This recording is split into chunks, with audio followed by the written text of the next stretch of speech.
Hola, ¿qué tal? ¿Cómo está? Bienvenido. Esto es Universo Deportivo. Como siempre, lo invitamos a compartir media hora todo deporte, análisis, información. El invitado del día: se juega el Campeonato Mundial de la FIFA Sub-20 Argentina 2023, con todo lo que eso implica, ¿no? Tener un mundial en casa, un mundial juvenil en este caso, pero con partidos por todos lados, ¿no? Desarrollados en San Juan, en Mendoza, en Santiago del Estero, en la ciudad de La Plata. Tenemos el fútbol juvenil, el fútbol del futuro aquí, y lo vamos a compartir en Universo Deportivo. Además, por supuesto, el rugby se prepara para la Copa del Mundo, está a la vuelta de la esquina, el Campeonato Mundial de Rugby de Francia 2023.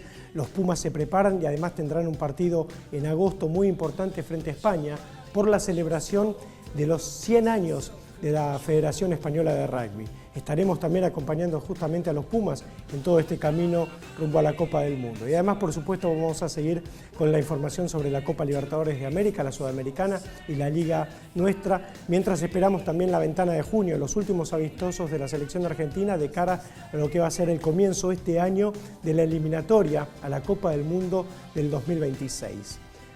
Hoy vamos a hablar con María Luz Marín, una mujer que ha escrito la obra de Norma Bailón, la biografía autorizada de una de las tenistas más importantes de nuestra historia. Hoy vamos a hablar de tenis con María Luz aquí en Universo Deportivo. Las siguientes instituciones auspician este programa: ADE, Asociación Dirigentes de Empresa; Fundación de Altos Estudios en Ciencias Comerciales;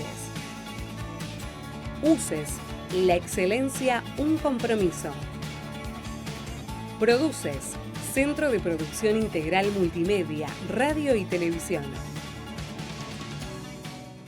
Vamos a charlar con María Luz Marín, la autora de Norma Bailón, la biografía autorizada de la mejor tenista argentina de la historia.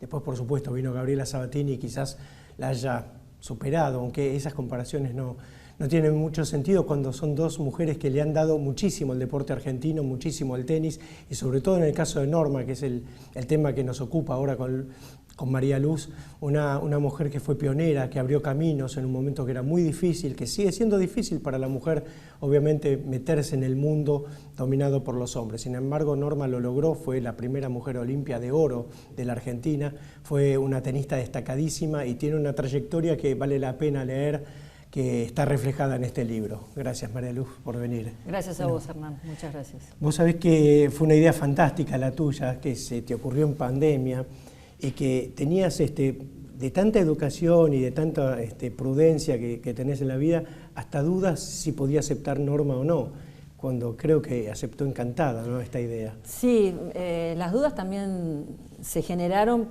porque no me conocían con una lapicera hoy, con el teclado en mano. Sí. Siempre estaba colaborando y a la par de mi marido, de Eduardo Pupo, periodista, historiador, investigador, y bueno, yo estaba a la par, entonces no era la que firmaba notas para ilustrarlo mejor. Entonces me asustaba en parte que Norma no supiera que podía empezar a escribir su biografía, obviamente apoyada también y con la colaboración obvio de mi marido, claro, de las correcciones, de todo lo que había que hacer, pero bueno, era un miedo más visceral mío que otra cosa. Cuando le empecé a mandar algunos manuscritos, algunos borradores, le gustó el estilo, porque también es eso, vos cuando haces una biografía, todos los escritores tienen un estilo, sea una biografía que es algo documentado, que no podés ficcionar nada,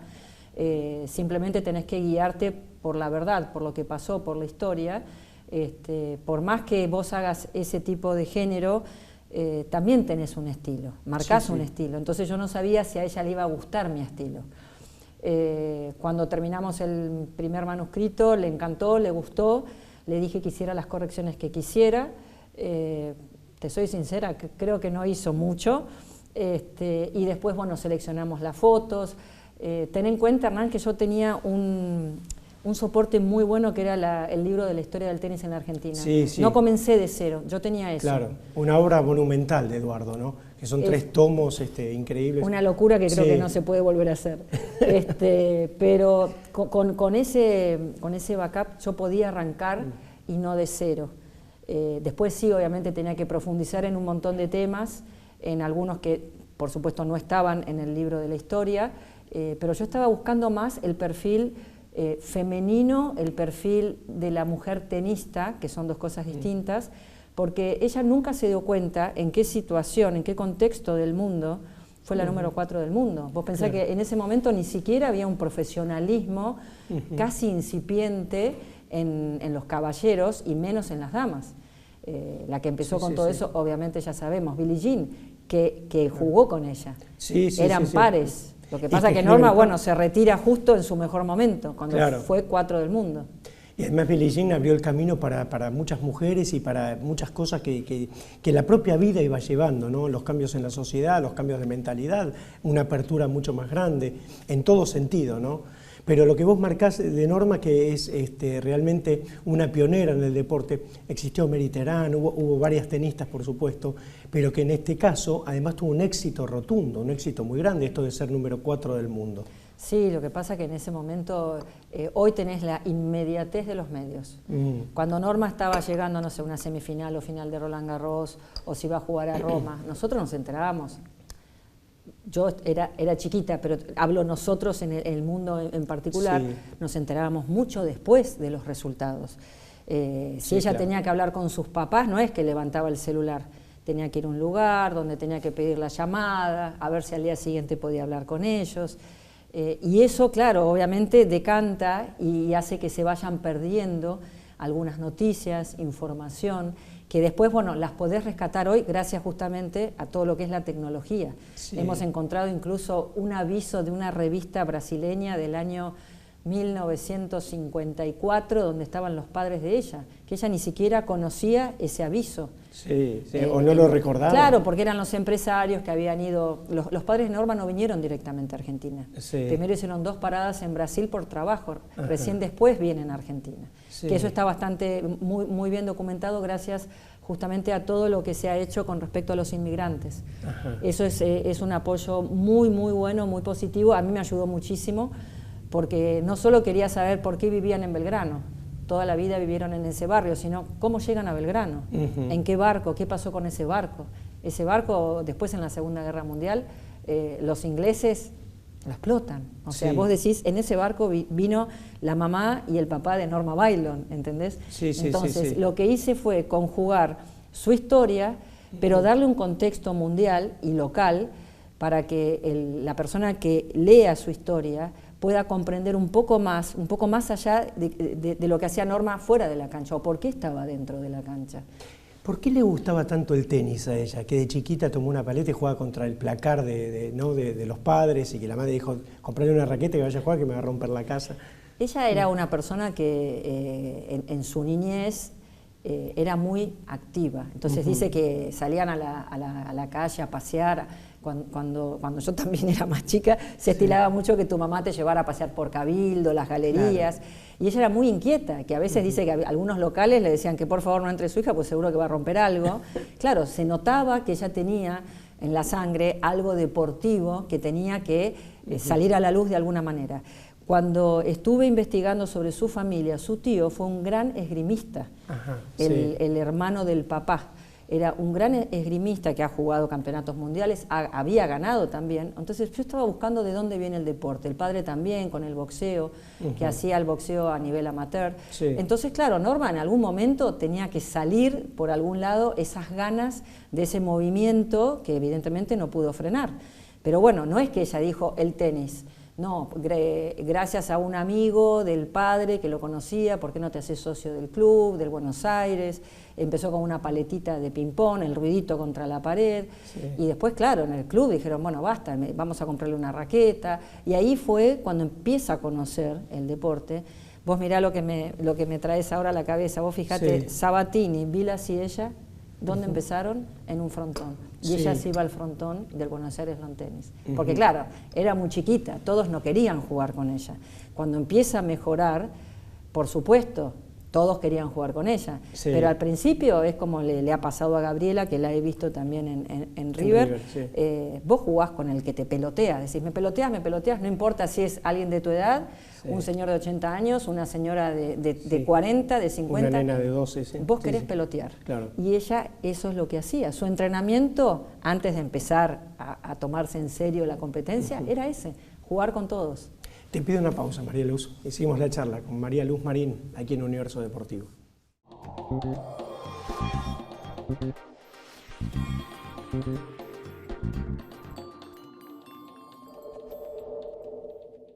Posgrados UCES, Diplomatura en Marketing de Alimentos y Bebidas, Gerenciamiento Comercial y Ventas, Marketing Digital y Community Management y Líder Ágile. UCES, la excelencia, un compromiso. Ediciones WH, obras y novelas contemporáneas. Edición y comercialización integral. Consultas a nardoseditorial@gmail.com. Un puñado de murmullos, historias de pugilistas y soñadores. Un libro que bucea por la vida de tantos boxeadores que persiguen sus sueños detrás de un puñado de murmullos. Pedidos a universodeportivo@hotmail.com.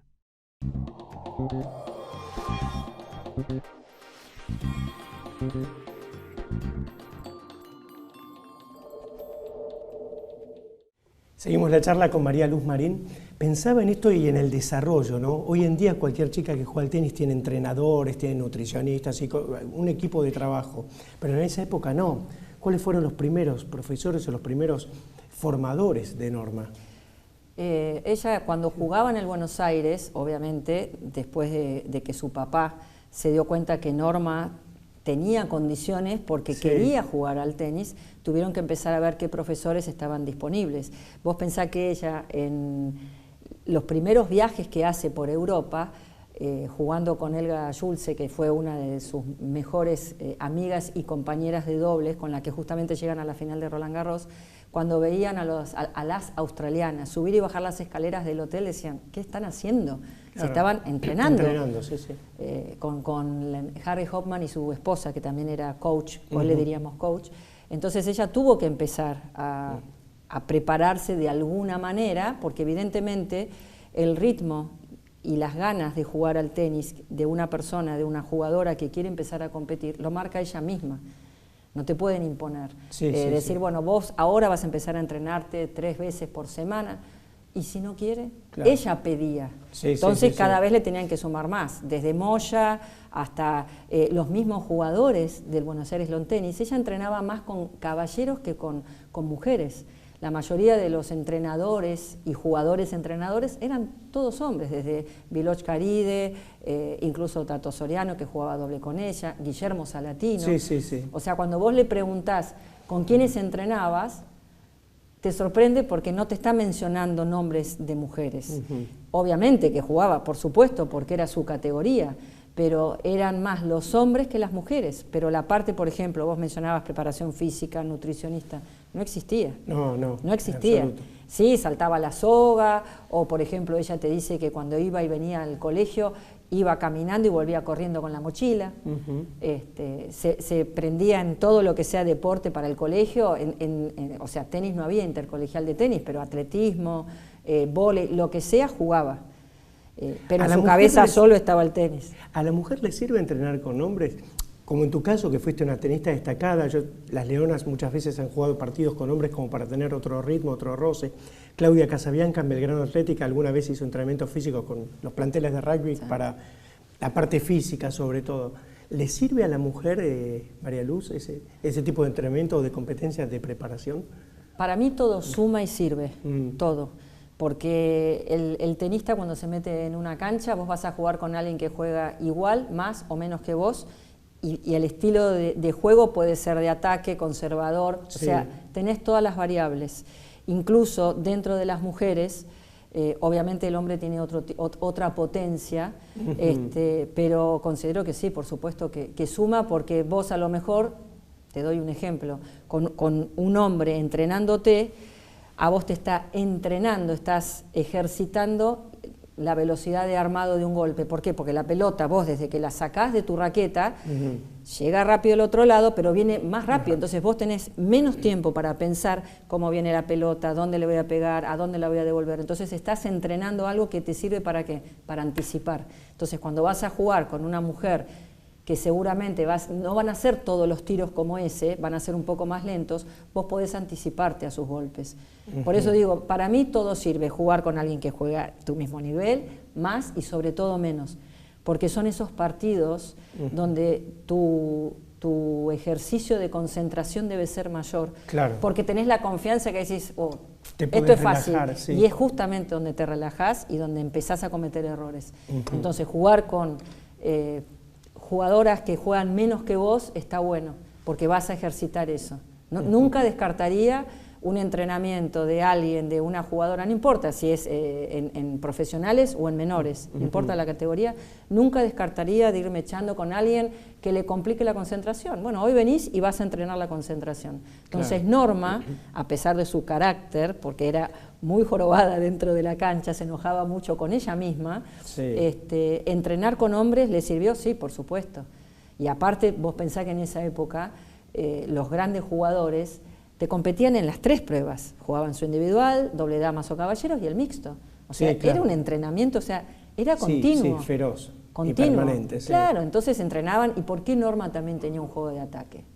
También por eso, porque tenía una excelente volea, pero claro, venía la pelota de un hombre. Claro, venía rápido. Y volviendo al libro y a su vida, leí también por allí algunos párrafos, y ahora lo voy a leer completo el libro, pero que ella vivía mucho tiempo en Europa. Por ahí su temporada era de enero a octubre. Tenía un tío en Alemania, ¿verdad?, donde dejaba los trofeos y demás y después se los mandaba en barco, pero en esa época era mucho tiempo, sigue siendo mucho tiempo ahora, ¿no?, irte de casi 10 meses a Europa, pero en esa época, con las comunicaciones lentas que decías, María Luz, me parece que era toda una experiencia para una chica suelta.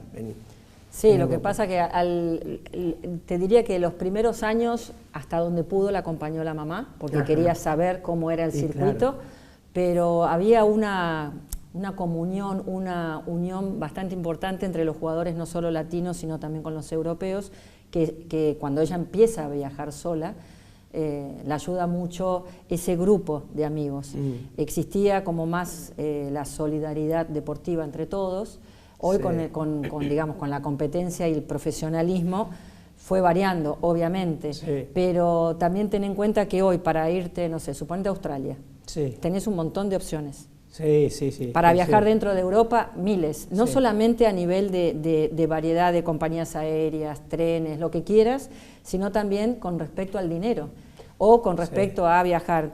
Bueno, ¿dónde vamos a alojarnos? ¿En un hotel? ¿En un hostal? ¿En casa de familia? O sea, tenés un montón de opciones que en ese momento no existían, o sea, no había manera de ir y volver. Si volvías te tenías que quedar bastante tiempo, suponete, para prepararte para los torneos sobre césped. Y eso, con el tiempo, con todos los progresos y avances que hubo, claro, se fue perdiendo y no era tan necesario. Hoy vos ves jugadores que a lo mejor van y vienen más seguido, pero en la época de Norma te jugabas las 7 semanas en el Caribe y no volvías nunca, y de ahí te ibas a Europa. O sea, compraban un cheque, era un aerocheque, que era, hoy vos viajás con el celular, ponés el QR ahí y ya está. En ese momento vos perdías el impreso y no viajabas. No tenías claro, tenía, viste, así un montón de cheques, qué sé yo, de viajes de acá, de tren, de avión. O sea, hoy los chicos, vos les explicás esto y te miran diciendo, imposible que se haya viajado así. Sí, se viajaba así. Sí, tal cual. Bueno, y la raqueta, hoy a los chicos les mostrás esta raqueta y decías, ¿cómo jugaban con él? Pero los jugadores de hoy y los de ayer, los chicos que hoy que fueron la generación dorada, ¿no?, la legión famosa, también se asombran de este tipo de raqueta que usó Norma, que usó Guillermo y que usaron los tenistas. Gabriela también. Y Gabriela también. Gabriela llegó a empezar con la marca de Chris Evert y empezó con madera. Claro. Empezó con madera. Es así, pero bueno, la raqueta, acordate que en esa época, sobre todo en la época de Norma, si no había un importador, que fue años más tarde, era uno solo en todo el país, vos tenías que comprarlas afuera y te las tenían que mandar las raquetas. Y si la raqueta tenía alguna falla, porque podía pasar, no había devolución, tenías que pedir otra. Y Norma fue la primera mujer que esta marca le da la raqueta, y a ella y a Rod Laver. Vos sabés que Norma fue Olimpia de Oro y la primera mujer Olimpia de Oro, destacada como la mejor deportista argentina del año 62. Recién Gabriela en 1987 volvió a ser la mujer. Después varias chicas, ¿no? Lo consiguió Nora Vega, lo consiguieron las Leonas, Cecilia Rognoni, Lucha Aymar. Es decir, hubo muchas, pero las dos primeras fueron tenistas, Norma Bailón y Gabriela Sabatini. Y hubo una brecha, digamos, entre las dos. Pero en el caso de Norma era toda una novedad, ¿no? Que una mujer fuera la mejor deportista de la Argentina de aquel año 62, donde además había grandes boxeadores, había grandes jugadores de fútbol, de rugby también. Fangio, claro, había digamos, muchos deportistas que se destacaban, y sin embargo eso fue como una novedad y una proeza.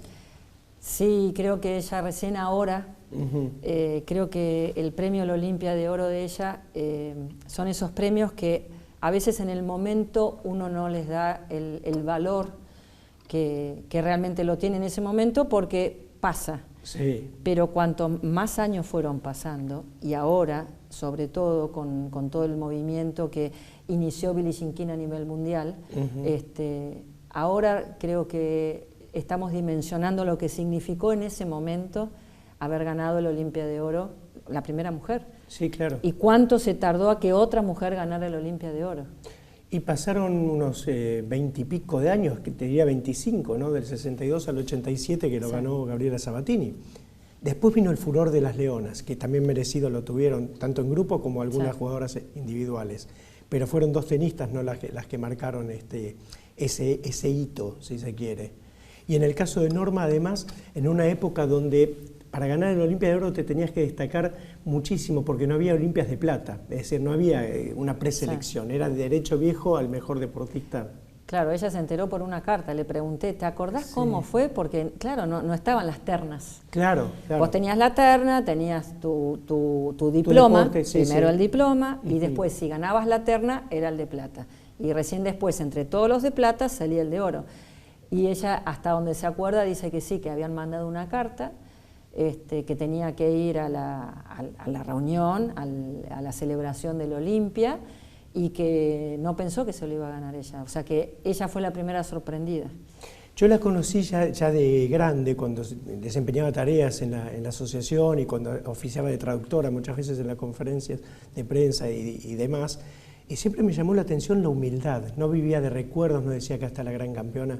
Vivía el presente, vive el presente. Norma siempre viven en un estado presente y donde los temas de hoy son los que lo ocupan, pero nunca tuvo la chapa, ¿viste? Encima, nunca la mostró ni la exhibió, y eso me parece también un gesto de grandeza, ¿no? Y de humildad. Es que es así, la grandeza a veces se muestra de esta manera, la que estás mencionando. Vos pensás que cuando vos le preguntás, una de las preguntas, le hice muchas obviamente, y le dije, ¿qué fue lo mejor que te dejó el tenis? Y ella te dice, mi familia. Claro. Dice, mis hijos y mis nietos. Su enfoque está puesto en la familia, pero eso, hablando y siendo una redundancia, la familia es donde vos aprendés. O sea, pasa por el lado de la educación. ¿Cuáles son las prioridades? ¿Cómo dimensionás cada una de las acciones que te están pasando en la vida? No es lo mismo para ella, y la aplaudo obviamente, no es lo mismo haber sido finalista y sacar chapa, como decís vos, de Roland Garros, que decir, no, yo estoy feliz y estoy esperando que llegue fin de año para ir a visitar a mis hijos y mis nietos. No va con el Olimpia de Oro en la calle. Claro. Y le dieron otro Olimpia también a la trayectoria. No hace eso. Es muy parecida a Gabriela. Ustedes, vos y Eduardo, la conocen tanto y son tan amigos, porque Gabriela vive la vida con naturalidad. Por algo de ser una de las mujeres más amadas de la Argentina, ¿no? Quizás la más amada, sin grieta, sin discusión. Sí, no es conflictiva. No es conflictiva, pero además vive el presente y vive la vida, y la vive con naturalidad, y tampoco está refregando los títulos que tiene, casi que los deja en el olvido, se quiera, ¿no?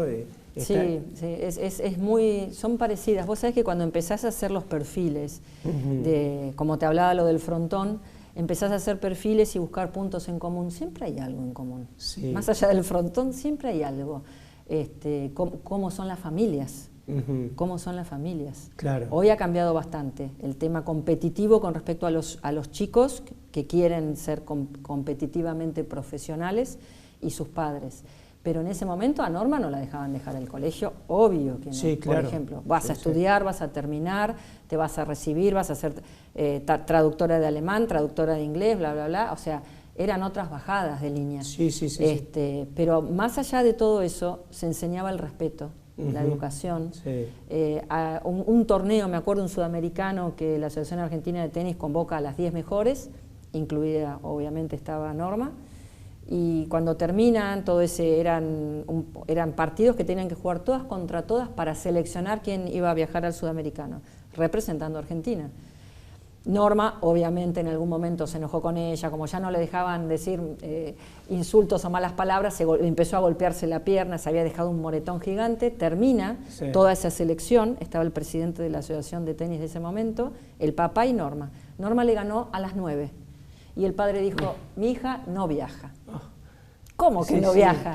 Claro, Norma dice que lloró no sé cuántos días, porque Norma no puede viajar a representar al país comportándose de esa manera dentro de la cancha. Y Norma no viajó.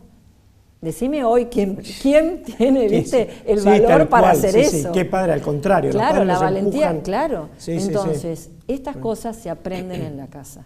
Claro, y creo que la educación, escuela. y Gabriela lo mismo. Sí. Gabriela lo mismo, una educación dentro y fuera de la cancha sublime. Tal cual. No hablamos de vos, María Luz, que fuiste una tenista destacada, muy destacada, y que ahora estás en el camino de la escritura, de la comunicación, bueno, casada con un gran periodista de mucha trayectoria y de mucha obra hecha, porque Eduardo ha hecho obras permanentemente, ¿no? Revistas de tenis, libros, es un hacedor permanente.